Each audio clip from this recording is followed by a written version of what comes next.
The 7 heavenly virtues are the counterparts to the 7 deadly sins, a concept many people have heard about, whether it's through media, faith, or psychology. What could these abstract concepts look like as characters? Hi, I'm May, and in today's video I would like to share a project where I designed characters based on the 7 sins and virtues. These specific sins and virtues first appeared in early Christian writings around the 4th century. It is not stated anywhere in the Bible that these 7 specific sins are the deadly sins. They are just mentioned at different parts in the Bible. Generally, what all sins are based on would be disobedience of God's law, rebellion against His will, and a failure to conform to His moral standards. The 7 so-called deadly sins are different examples for how sin can appear in our day-to-day lives. For each sin and virtue, I designed one character, drawing them based on the sin and based on the virtue once, to see what transformation could happen between both versions. As I talk more about what we all can learn from the sins and virtues and how we can improve our lives through this, I share the process of designing these characters. Then I share examples of how the 7 deadly sins and virtues are relevant and represented in today's day-to-day lives and media, and I draw one character from a fandom based on the 7 deadly sins. This is the second part about this project. I continue with the other sins and virtues here. Feel free to watch part 1 before or after this video if you haven't seen it yet.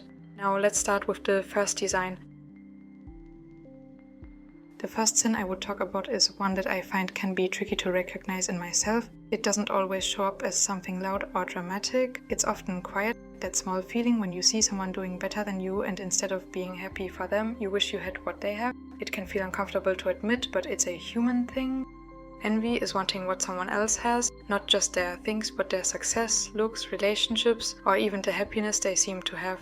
Envy can be described as something that eats away at the heart. When you're focused on what someone else has, you can't fully see the good in your own life. Envy turns your attention outward, but in a harmful way, not in inspiration, but in comparison. Now for the virtue that acts as a counterpart to envy. Kindness is what happens when your attention turns outward in a healthy way. Instead of comparing, you start to care. You want others to thrive even when you don't directly benefit from it. It's not just about being nice. Kindness is active, intentional goodness. It's seeing someone's light and choosing not to dim it, but to reflect some of it yourself. You could see this as wearing kindness like clothing, making it visible. Balancing envy and kindness isn't about pretending you never feel envy again. That's not honest. It's about noticing when it appears and learning to redirect it. With time and practice, the feeling of envy may disappear slowly. For example, if you see someone succeed and you feel a sting of jealousy, you can pause and ask, what does this feeling really tell me? Sometimes it means you admire what they've achieved and you want to grow in a similar way. That's not bad, it only becomes harmful when it turns into resentment or self-pity.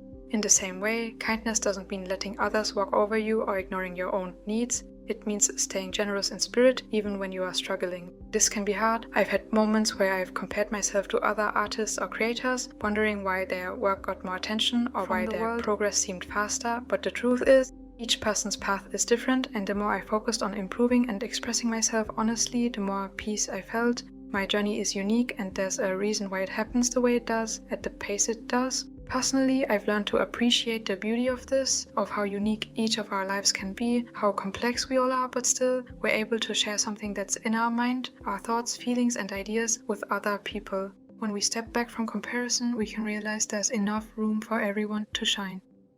For the character design representing envy and kindness, I wanted to make the inner transformation of the character visible. In the envy pose, the character stands withdrawn, distant. There's this avoidant energy, like he doesn't want anyone too close, because the closer people get, the more he might start comparing himself to them. He wears a dark veil that hides him, almost like he's shielded. The eye patch over one eye symbolizes a kind of blindness envy can bring. How it narrows your vision until you can only see what others have that you don't. The geometric shapes on his outfit add to that sense of separation and emotional distance. Personality-wise, he's perceptive, analytical, and intense, the kind of person who notices everything, maybe too much. He's dependable and observant, but his sharpness can turn inward, making him overly self-critical. In the kindness version, everything softens. The veil becomes a blanket draped over his arms, a symbol of comfort rather than avoidance, something he uses to draw people in instead of pushing them away. The eye patch is gone, and in its place, marks remain on his face. Remind us of his struggle, but not something he hides anymore. The vine accessory from his torso blossoms into a blooming bellflower, something alive and giving. Some of the geometrical shapes as patterns are replaced by hearts and gentle bows, representing reconnection and care. I also added small details like gold stitching in his scarf or the bowl at his torso for elements that had been previously broken. I actually learned about the technique of kintsugi, where old broken pottery is repaired with powdered gold, silver or platinum through this. The repaired elements here are a symbol for mending relationships and healing through kindness. Overall, I wanted this design to feel like someone who has finally opened his eyes again to himself and to others. In real life, envy can show up everywhere. You might see it on social media when someone posts about their success and you start to feel like you're not doing enough. Or maybe it's at school or work when someone gets praise or an opportunity you wanted. I've had moments like that. As an artist, it's easy to scroll through posts and compare. But what I've realized is that comparison kills joy faster than failure ever could. It makes you feel like your progress isn't enough, when in reality everyone's journey is just different. It's not just about art either. Envy can sneak into relationships, friendships, or even how we see ourselves. It convinces you that happiness is scarce, that if someone else has it, there's less left for you. But that's not true. Comparison in itself doesn't have to be bad. To me, it seems like you learn a lot through comparison. You may see how someone does something and then try to do it yourself and look for the differences. A lot of improvement in art, whether it's from studying references or artists, has happened for me this way. It also can occur when you follow any other tutorial. For dance, repairing something or playing an instrument, for example, it's about how you use comparison. If it's to look down on yourself or others, it's envy. Overcoming envy starts with gratitude. It's a simple concept, but it changes a lot. You could take a moment each day to name what you're thankful for, even small things, and see envy starting to lose its power this way. Another way is to intentionally celebrate others. If a friend achieves something amazing, tell them you're proud of them. Even if it feels awkward at first, it shifts your focus from what's missing to what's meaningful.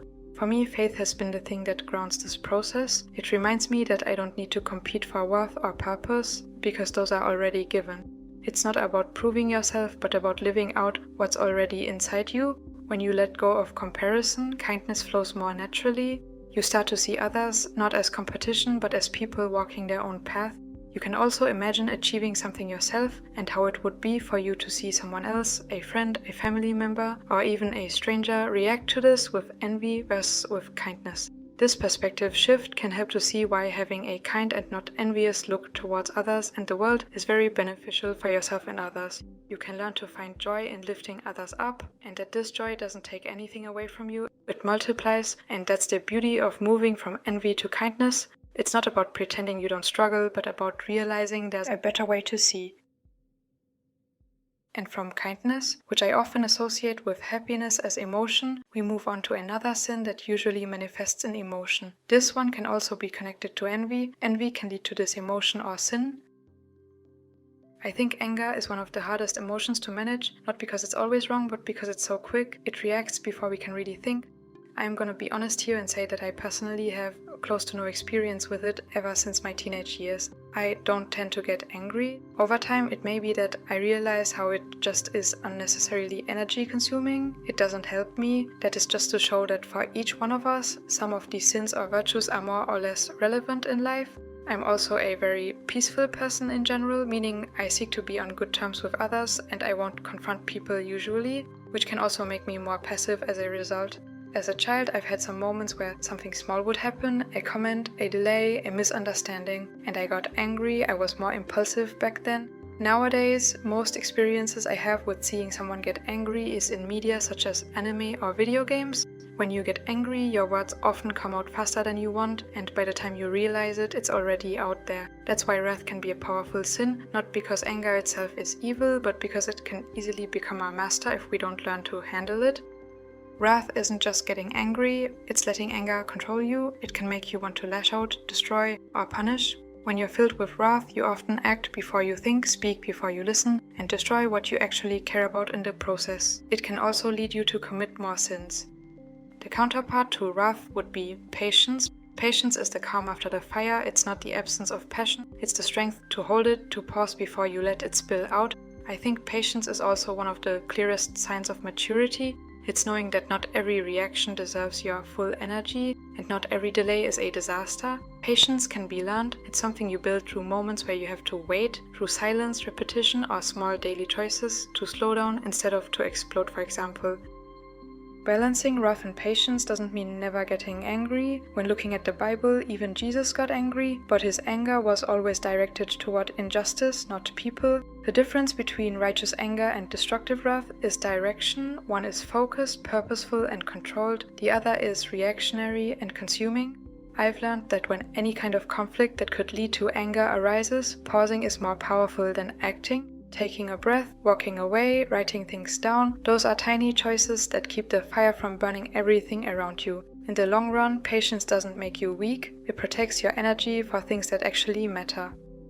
For this character, I imagined someone bold and passionate, the kind of person whose emotions run deep and whose heart burns for what's right. They're autonomous and protective, but that strength can easily twist into frustration when things don't go their way. In the Wrath version, the design is built around intensity. Sharp, spiky elements cover the outfit, jagged gloves, shoulder pads, a torch at the knee, and torn fabric everywhere. The broken patches and ripped clothes show how easily things fall apart when anger takes control. Even the shoes are partially broken from stomping a lot. Tight belts are wrapped around the torso, almost like the anger is binding him, holding everything in until it bursts. The cape hangs in torn fragments. Visually, this character looks chaotic. Each accessory adds to this symbolism. The flame pattern on the arm represents words that burn, words full of anger. The spiked gauntlets show readiness to strike, and when you pay attention to the belts on his chest, you may recognize some angry face motifs. They symbolize the outward projection of that inner turmoil, a visible sign that wrath is running the show. In the Patience version, things get more calm and relaxed. The outfit flows more freely, no more torn fabrics, no more clenched belts. Some of the tight belt parts are loosened, now hanging down like ribbons. The spiky gloves turn into one softer, fingerless work glove. Practical, not destructive. One hand is left uncovered, open, ready to help instead of harm. He now carries an hourglass, which can be seen as a reminder that time itself teaches patience. I drew him holding a lantern, symbolizing carefulness and gentleness. These are objects you have to handle slowly. If you rush, they break. His heels are higher, forcing him to move deliberately. This suggests that patience requires steady steps. Then I replaced the flame patterns with candlelights, light that doesn't destroy but illuminate. Clouds replaced the harsh fire motifs, and the thorny vines that once wrapped around him are now blooming with Chinese lantern flowers at the leg. Those flowers take a long time to mature, mirroring how patience takes time to grow. Even the broken staff from the Wrath design is restored, now smooth and straight like a shepherd's staff, symbolizing guidance instead of force. I wanted the design to feel like a transformation through time, as if after long repetitive bursts of anger, this character felt broken and exhausted. And then he finally learned that peace can't be forced, that it grows with patience. In everyday life, wrath might look like snapping at someone because you're stressed or holding a grudge when you feel misunderstood. Sometimes it's not even outward. It can sit quietly inside, replaying arguments or wrongs over and over. Wrath often masks something else: hurt, fear, exhaustion. When you start asking what's beneath the anger, you can start to heal from these things. The first step toward patience is slowing down. Not everything needs an instant answer. As I grew up, I learned to pause before reacting, and like this, things started to shift. The pause becomes a space for growth. It doesn't just help with anger to pause before doing something. For me, it helps with making day-to-day decisions for what to do next, what to mention in a conversation, or planning things in advance. Another thing that helps is remembering that time can do what anger never could. Time brings clarity, understanding, and sometimes even healing. This also helps me a lot with decisions and efficiency. When I'm stuck on something, taking a break for a few hours, a day, or even longer can lead me to new ideas, perspectives, and mind shifts.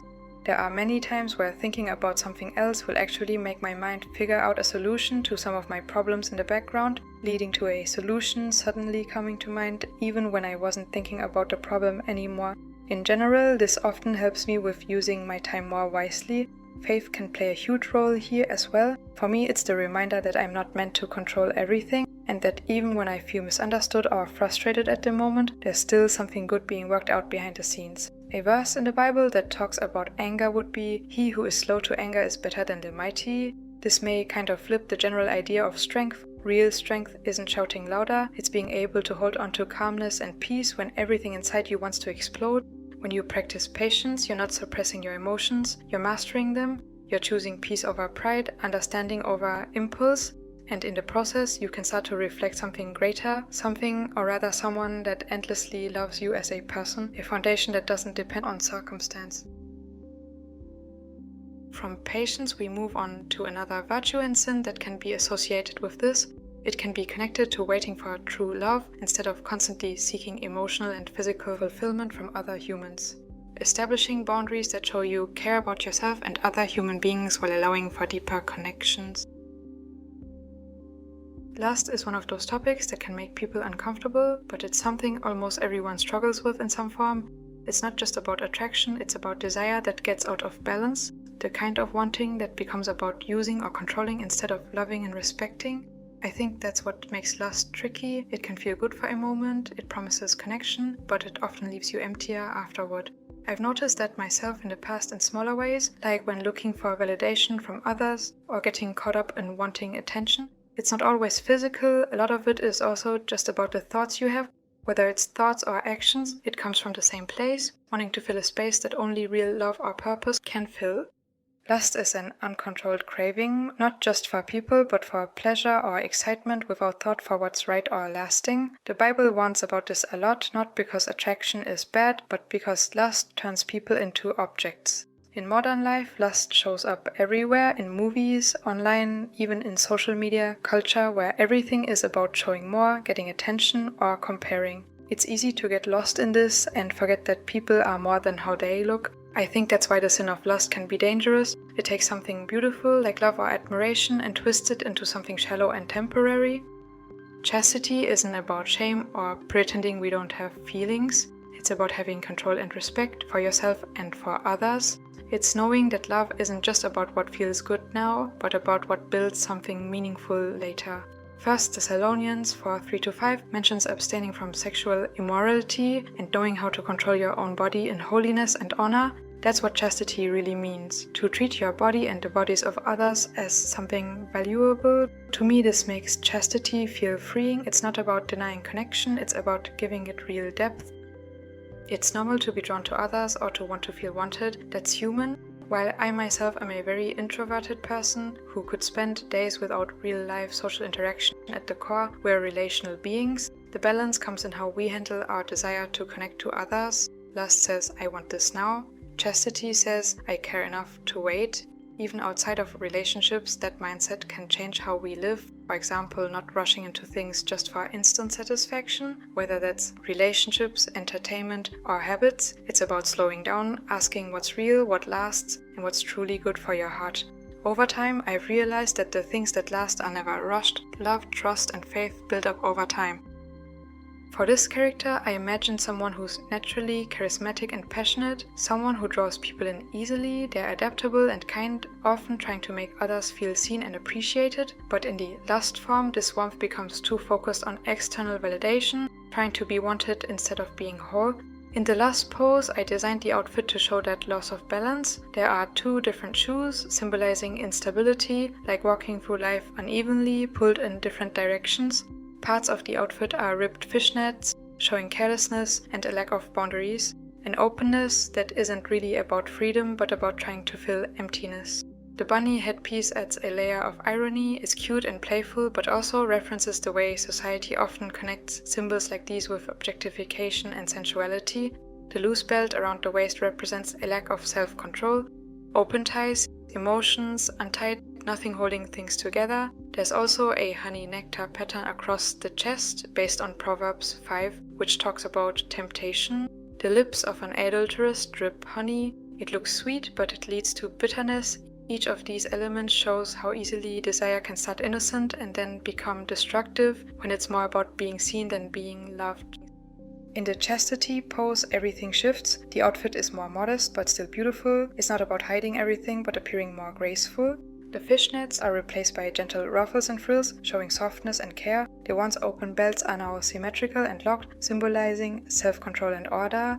The pearls that replace the honey pattern represent purity, something simple but valuable. The same shoes are worn now, both matching, representing wholeness and balance. There's water imagery through the design symbolizing cleansing and renewal, and small eternity symbols near the shoes showing a choice toward commitment, whether that's one lifelong partner or a life devoted to purpose and faith with no need for romantic relationships. The tiara-like headpiece brings a sense of dignity, not pride, but confidence rooted in knowing your worth.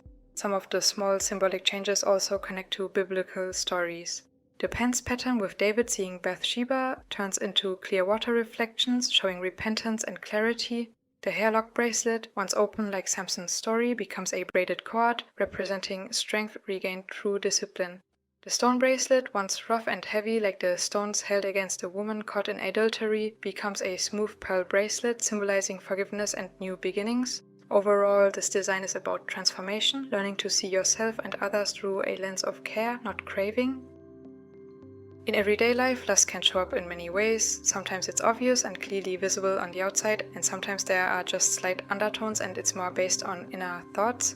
It can appear in the kind of media we consume, in how we talk or what we think about people, and even in how we treat ourselves. It can be about seeking attention, scrolling endlessly through things we know won't make us feel better, or comparing ourselves to others online. Some of the commercials I see and games or anime I've watched kind of convey this message where the character or person feels like they have to be enough to deserve love, to look a certain way, to act confident, to chase validation. But in real life, the more you try to get love that way, the emptier you feel. Real connection doesn't come from being admired, it comes from being authentic. Here's a small personal story. While I myself have pretty much not had the desire to be in a romantic relationship since I was 16, I watched some romance and BL anime around 3 years ago. During this time, I would also imagine romantic scenarios with fictional characters before sleeping. This turned into a distraction for me. While working on my projects, my thoughts would sometimes wander to these places. At first it felt okay, not necessarily good, but as if I was experiencing what it means to be human and feel love or a desire for other people. It's kind of abstract since I was not imagining myself in these relationships, but different characters with each other. I was experiencing the desire two people or characters can have for each other as kind of a third-person viewer, sometimes also shifting points of view, so I was one of the characters. But over time this kind of used up a lot of my concentration and energy. While it started with only imagining these scenarios before sleeping, as humans we tend to form habits through repetition, and when it comes to indulgences like these, we tend to want more and more over time. So the thoughts would also show up during the daytime, they would distract me from my art and projects, leading to less ideas for these areas, which could actually help other people, whereas the romantic imagination things were just about small momentary satisfaction for myself. I realized how kind of absurd it is to imagine these scenarios. A good thing about fictional worlds and characters is how they can make you learn about empathy, discovering why certain people can act certain ways and different experiences they go through. But when these characters are used to fill a void inside that they can never fill, it gets problematic. Through some real-life experiences where I also noticed how it doesn't make sense to place your foundation in human or character relationships as they are never perfect, I finally found the love that fills me each and every day. I still am very, very introverted. I don't have a big need for social interaction, but now I'm not trying to fill any social need with these fictional characters because I have enough love through this imperfect and endlessly fulfilling love that I found. The first step in overcoming lust is honesty with yourself. Admitting that certain habits or thoughts pull you in the wrong direction doesn't make you broken, it makes you aware. Then it's about filling that empty space with something better. For me, that for example means investing time in fulfilling my purpose through art and my projects, things that bring peace and remind me that love is so much more than desire. It's also about setting boundaries that protect what matters, not to limit freedom, but to build a kind of love that lasts. I think chastity teaches that fulfillment comes from learning what's truly worth waiting for. And maybe that's the deeper message, that real love is patient, respectful, and steady. It's the kind of love that reflects something beyond this world, a reminder that we were made for more than temporary satisfaction. And with that, let's move on to the final sin. And something that's interesting to me is how for all of these sins, the sinful version can point to a negative self-image, wanting to prove oneself, getting external fulfillment, or not believing in one's own abilities. Especially this last aspect is something I would maybe see connected to what I'll talk about here. This sin may not look like a big deal at first. It's quiet, it hides behind comfort and rest. and it often feels harmless, but it slowly takes away our drive, our curiosity, and our sense of purpose. Maybe you've had moments like this, times where you told yourself, I'll do it later, and later just never came. Not because you didn't care, but because you felt tired, unmotivated, or maybe even afraid that what you tried wouldn't be good enough. Sloth isn't just laziness, sometimes it's discouragement in disguise. Sloth means more than not doing your chores or sleeping in too much. It's a kind of spiritual and emotional apathy. It's when you know there's something good you could do, but you keep putting it off. That doesn't mean rest is bad, rest is important, but when rest turns into avoidance, it stops us from growing. In today's world, sloth can look like scrolling endlessly on social media, procrastinating, or giving up before we even start. It's that quiet voice that says, it doesn't matter or you can't make a difference. And that's the danger. Sloth steals purpose little by little. Diligence is the opposite of sloth, but it's not just about staying busy, it's about using your time and gifts with intention. There's a verse about this that I find interesting. In Proverbs 12:24 it says, "The hand of the diligent will rule, but the slack hand will be put to forced labor." To me, this could mean that when you're diligent, you have a chance to actually spend your working time on something fulfilling, something you want to do. But when you let sloth determine your actions, you may end up doing some kind of work that's just there to pay the bills. Of course, this is just a generalization and everyone's circumstances are different. What you can take from this is that if you want to live a more fulfilling life, chances are you'll have to be diligent about it. Diligence is about being faithful in small steps, doing things even when no one sees them, trusting that consistency matters. Personally, I've learned that being diligent doesn't mean working non-stop. It's about being awake to life, not letting it pass you by. Simple things like finishing a drawing or cleaning your room can become meaningful when done with focus and care.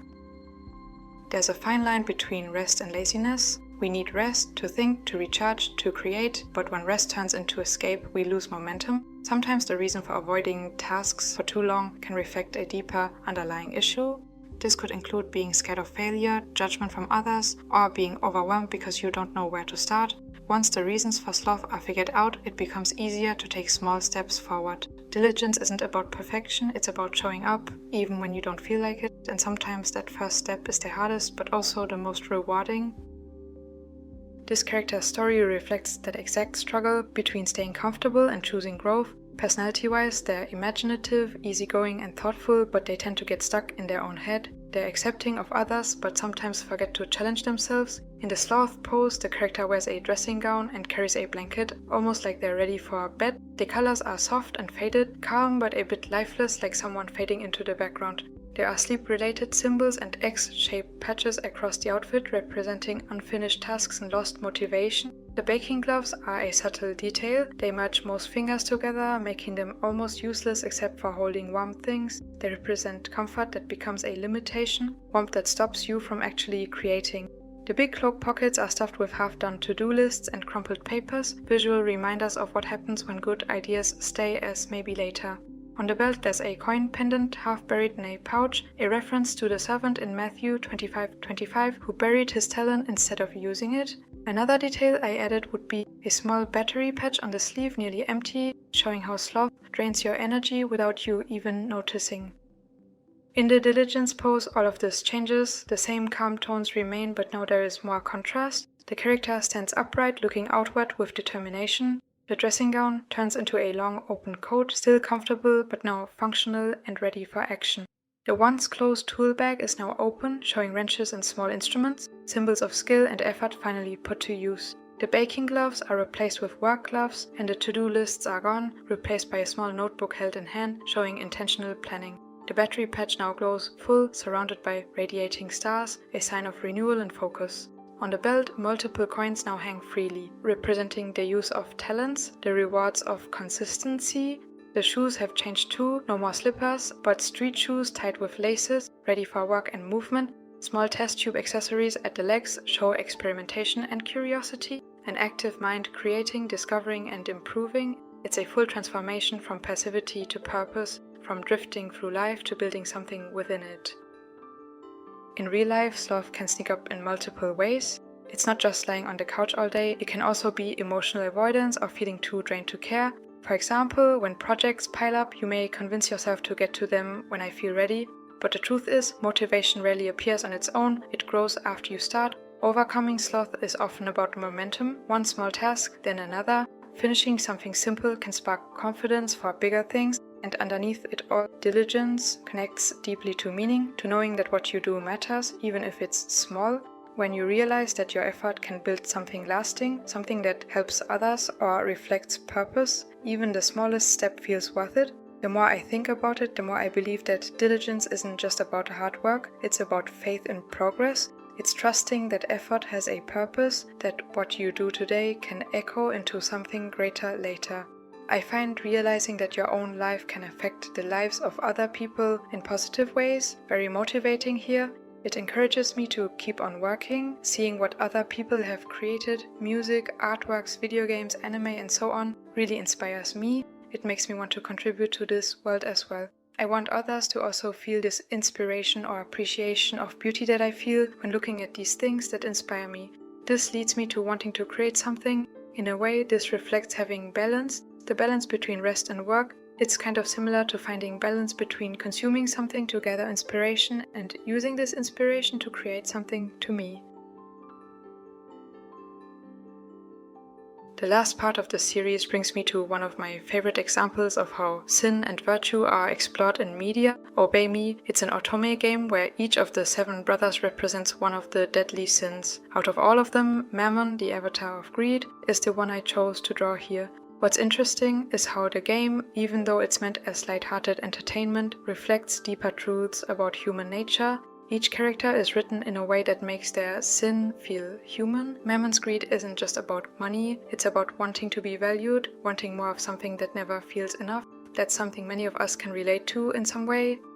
When we look at how sins are portrayed in modern media, whether in games, movies, or anime, they often appear softened or romanticized. Greed becomes ambition, pride becomes confidence, lust becomes passion, wrath becomes empowerment, and while those emotions aren't bad in themselves, they're often shown without limits, without the balance that the virtues bring. Media tends to celebrate doing what you want or following your desires without showing the emptiness that can come from never being satisfied. It's easy to forget that in reality these tendencies can grow quietly until they control us. I've noticed this in myself at multiple stages in life too, how easy it is to let habits, entertainment, or comfort take over without realizing it. That's why I think it's so important to be mindful about what we consume. Stories shape how we see the world and ourselves. They influence what we believe is normal, what we find admirable, or even what we desire. Enjoying a story isn't bad. I still love games like Obey Me, Genshin Impact, and Twisted Wonderland, but I've learned that the way we engage with these worlds matters. We can either let them shape us without question, or we can look at them with awareness, appreciating the beauty and creativity while recognizing that they're still part of an imperfect world.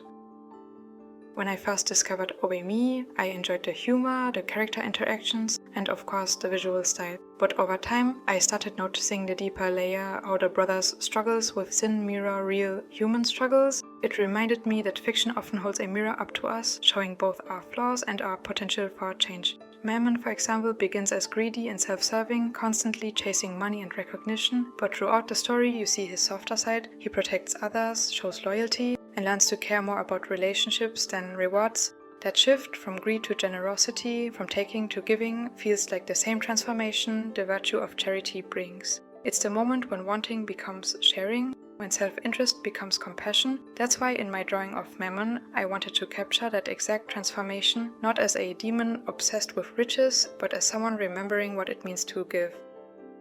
In this artwork, Mammon is shown in his angelic outfit. It may be a version of him that remembers or is a reference to the past. His pose shows him reaching out toward the viewer with one open hand. It's a small symbolic gesture, the act of giving. His expression is peaceful and kind, like someone who finally understands that letting go doesn't mean losing everything. The colors are soft and balanced, a calm purple, orange, blue, and pink sky above blending into grassy fields below. Around him are ethereal buildings, adding to the sense that this is a moment of reflection and transformation. A gentle breeze moves through the scene, the flowing strands of his hair, the loose fabrics, and the softly falling light. I often add details like this because I want people to feel calm when they look at my art, to feel a sense of peace and safety in the scene. Lighting-wise, there's a glow from one side, light falling across the outer edge of his face, while the other side remains in shadow. It's a lighting setup which I hope can carry some meaning. There's both light and darkness in us, and what we choose to turn toward matters. On Mammon's cheek there's a faint highlight, a symbol of gentle hope, a reminder that light always finds its way in. The hue shifts between cool blues and warm purples, showing that even through change, for example between sin and virtue, there's beauty and grace in progress. To me, Mammon as a character from Obey Me can be seen as a symbol of how we sometimes may see sins as not so bad. It's important to disassociate this character as someone fictional with the concept of sin for our own real and not fictional lives. This can be difficult to realize when he is based on a sin. That's why I'd recommend reflecting on the values of the media you consume and how it may consciously and subconsciously affect you. You can also ask yourself why you even like to consume specific types of media. At the same time, the thematic use of the 7 deadly sins as inspiration for fandoms and media like Obey Me can help us to reflect on our own thoughts and behavior when it comes to topics like sins or sinful behavior. It's about how we view media and the topics that it's based on, what we choose to learn from it for our own lives.